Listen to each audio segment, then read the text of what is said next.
En el ámbito del emprendedor existen dos fuerzas externas importantes que se deben considerar: las amenazas por competidores y los hechos locales, nacionales y mundiales que afectan al mercado. Aunque las noticias nos brindan el panorama de estas fuerzas, es la tarea del emprendedor analizarlas. Esta es nuestra misión. Y quejarnos de las pendejadas que pasan diario. ¿Qué tal? Yo soy Jerry Medrano y esto es Noticias para Llevar.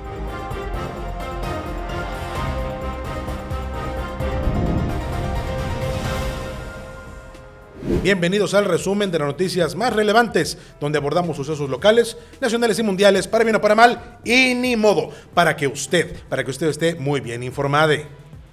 Arrancamos esta bonita emisión de noticias con las noticias internacionales.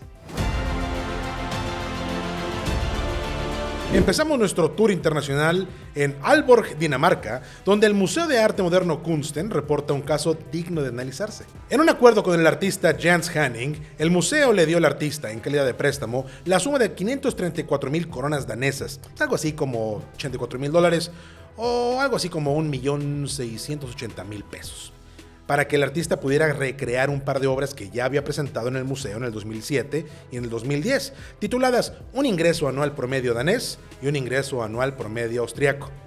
Si ganan dinero, $1 millón. Y hasta aquí, todo va bien, ¿no? ¿Qué hizo Jens? Le mandó al museo 2 lienzos de diferentes tamaños en blanco, con el título Toma el dinero y corre. ¡Bravo, hombre! ¡Aplauso! Se mamó, aplicó la del caguamán y se puso bien berenjenas el Holmes. O algo así dijo el CEO del museo, Lasse Andersson. De hecho, me reí cuando lo vi, dijo en la entrevista. Y el chiste es que el museo tiene el acuerdo por escrito con el artista de que el dinero es un préstamo. Pero Jens dijo en entrevista radiofónica que no tiene intención de regresar el dinero. La obra es que me estoy quedando con su dinero. Pero esta no es una historia de gandallismo nada más, porque no es de gratis. La agencia de noticias Euronews reportó que el museo le ofreció a Hanning un pago por presentar su obra de $1,550 o 31,000 pesos más o menos, y reembolsos por gastos de hasta $6,960 o el equivalente a 139,200 pesos. Hanning dijo que para poder tener lista la obra, se tendría que poner de su bolsa algo así como $3,900 o 78,000 pesos. Por ello decidió montar este performance, que es una reflexión de la vida de trabajo de un artista.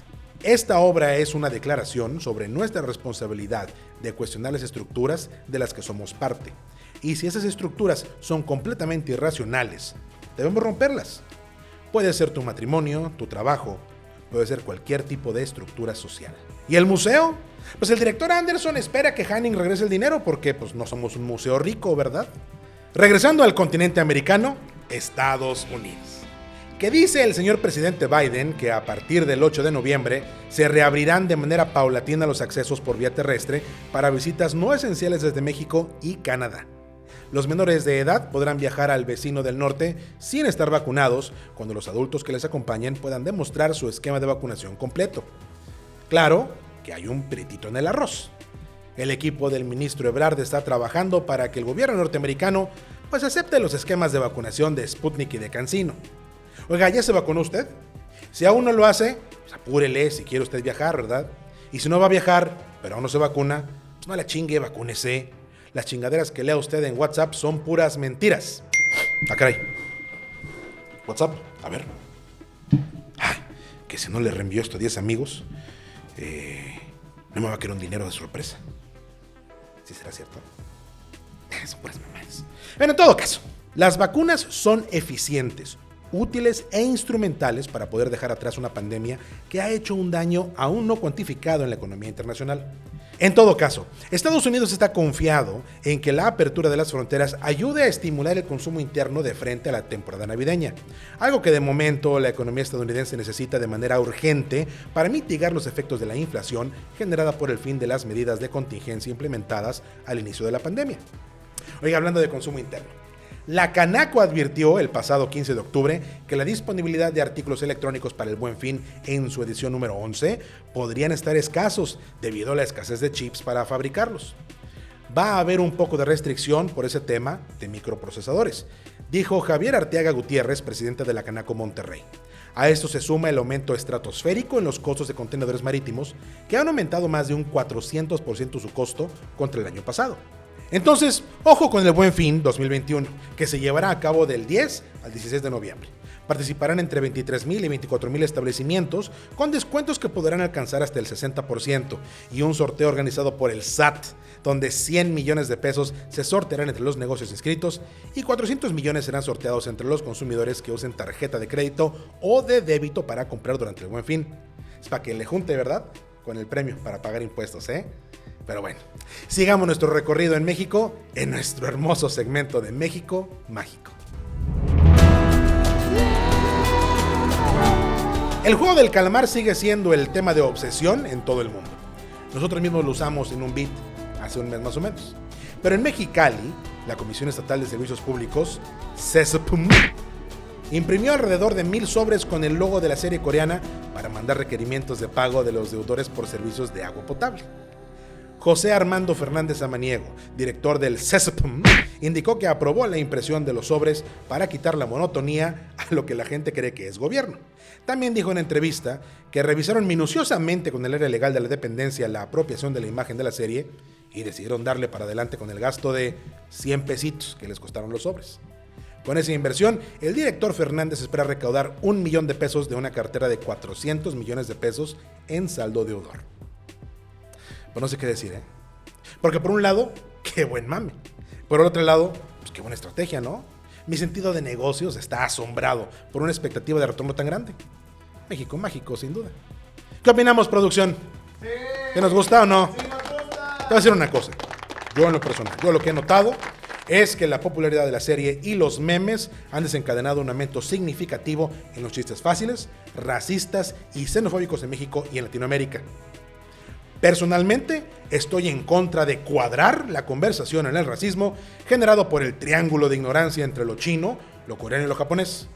Mi filosofía es vive y deja vivir, porque la vida es un círculo. Hablando de mames, la Comisión Federal de Electricidad.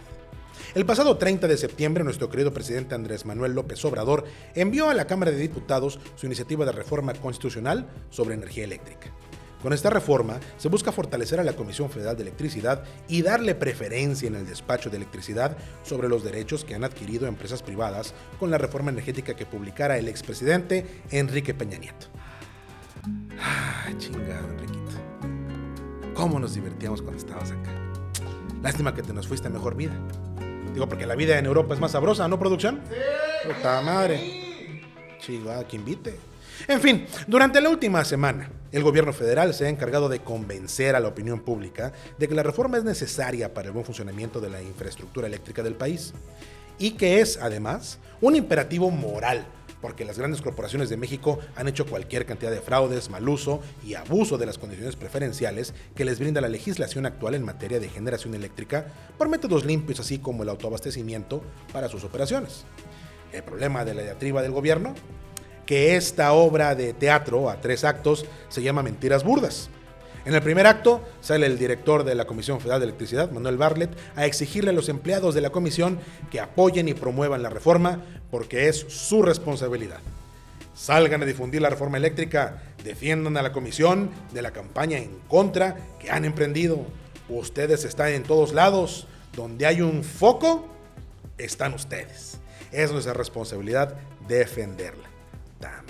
Segundo acto, la secretaria de Energía, Rocío Nale, hace revelaciones impactantes en conferencia mañanera, diciendo que empresas como Bimbo, Kimberly-Clark, Oxxo, FEMSA, Cemex, Walmart, Alsea y otras más han hecho mal uso de los permisos de autoabasto, creando un mercado eléctrico paralelo que en pocas palabras es un fraude fiscal y un abuso. Tercer acto. El presidente López selecciona un enemigo público de la semana y le empieza a tundir a FEMSA, dueña de la cadena comercial Oxxo. En 2 sesiones seguidas en la mañanera, el presidente cuestiona cómo es posible que una tienda Oxxo pague 3 veces menos por el servicio eléctrico que una familia mexicana. Incluso llegó a decir que los dueños de Oxxo eran los que mandaban en México. El que tiene una tienda de abarrotes paga 3-4 veces más que el Oxxo. El pequeño empresario, el mediano empresario, la mayoría. Pero los jefes hablan en nombre de todos los empresarios. Nosotros estamos en contra de la reforma. ¿Qué nos espera si nos cruzamos de brazos? La quiebra de la Comisión Federal de Electricidad. Este asunto es relevante para usted y para mí por lo siguiente. Todos los analistas y especialistas coinciden en que la reforma eléctrica que hoy propone el Ejecutivo costará alrededor de 1.4 billones de pesos, no miles de millones, billones de pesos, para ejecutarse entre mejoras a la infraestructura eléctrica, indemnizaciones y costos de generación, según el Consejo Coordinador Empresarial. No tenemos ese dinero para empezar. Toda la inversión privada que hasta ahora se ha captado en energías limpias se tendría que cerrar y se confiscarían todos los activos, porque se ocupan para seguir dando un servicio. Y luego dijo Manuel Bartlett que no se indemnizará a las empresas que se vean afectadas por la reforma. La calificadora Moody's anunció que de darse la reforma eléctrica se podría llegar a ver afectada la calificación crediticia de la comisión. Tenga usted en cuenta que la Canacintra y la American Chamber of Commerce México salieron a pronunciarse enfáticamente en contra de la reforma porque violenta la inversión actual en materia eléctrica y daña la perspectiva de inversión a un futuro en México. Incertidumbre. Esta es la inevitable consecuencia de la rabieta del presidente a la cancelación de su ley de hidrocarburos, que incluía reformas al sector eléctrico. Buscan de cualquier vía que las paraestatales del país se conviertan de nuevo en sus centros de ingresos principales para poder fondear todas las políticas chayoteras y paternalistas del Estado benefactor. Este mismo gobierno, que se pregunta cómo es que una empresa como FEMSA paga menos que un micro o pequeño empresario por la luz, y no se dan cuenta de que es porque ellos así lo han decidido. Este gobierno que finge su preocupación por quienes menos tienen, mientras que desampara a los principales generadores de empleo y el bienestar en la sociedad, que son las MIPYMES. Estoy harto, de verdad. Estoy harto que este gobierno improvisado, desinformado, valemadrista, decide ignorar todos los principios rectores de una democracia capitalista y busque a toda forma joder al país con una política socialista que se ha demostrado no sirve pa' pura madre. Argentina, Chile, Cuba, Brasil, Nicaragua, Venezuela son ejemplos recientes de que las políticas de este gobierno que quiere implementar simplemente joden la viabilidad económica del país. Si tú no estás de acuerdo con mi punto de vista, debate conmigo, convénceme de que mi punto de vista esté equivocado, pero convénceme con números, datos y hechos. No me traigas teorías, no me hables de principios, y así verás cómo los argumentos a favor de las acciones de este gobierno son puras infantiladas. Pero mientras que esto sucede, hay que ejercer presión con nuestros diputados y senadores de oposición. Esta reforma no puede pasar sin el apoyo del PRI o del PAN. Y aunque el PRI ha estado coqueteando con Morena en cuestión de la reforma, es nuestro deber como ciudadanos el hablar con nuestros representantes y exigirles que no se dejen comprar por este gobierno socialista de pacotilla. Por favor, diputados y senadores, no vendan el futuro de nuestro país y del mundo. Voten en contra de esta reforma. Quiero decir claramente que entiendo que existen agravios importantes por parte de ciertos actores económicos importantes en el país. Las empresas usualmente le dan prioridad a su beneficio antes que al bien común. Pero las leyes que tenemos deberían cerrar los espacios donde algunas empresas pueden abusar. Se tiene que cerrar las áreas grises de la interpretación legal. Es lo justo, pero no tienen por qué pagar justos por pecadores. Mentiras, inexactitudes, egocentrismo, similitudes amañadas, generalización de culpables, necesidad de protagonismo, equipo cercano vendido y paleros pagados. Todas estas actitudes y características que demuestra el presidente López Obrador son similares a otro presidente que por poco daña de manera irremediable a su país y se lleva de encuentro al sistema económico mundial. Andrés Manuel López Obrador es el Donald Trump de México. Desafortunadamente, el presidente López se ha convertido en un mal innecesario en la vida política del país.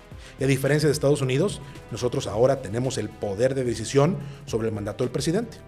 Recuerde participar en la consulta de revocación de mandato el próximo 21 de marzo de 2022. A favor o en contra, pero participe. Esto fue Noticias para Llevar. Ahora está usted efectivamente informado. El próximo miércoles regresaremos con una nueva emisión de este espacio de opinión. No se lo pierda. Recuerde que nos encuentra en todas las plataformas donde consuma sus podcasts y en YouTube. Aquí estamos para usted. Yo soy Jerry Medrano y estas fueron las noticias. Buenas noches.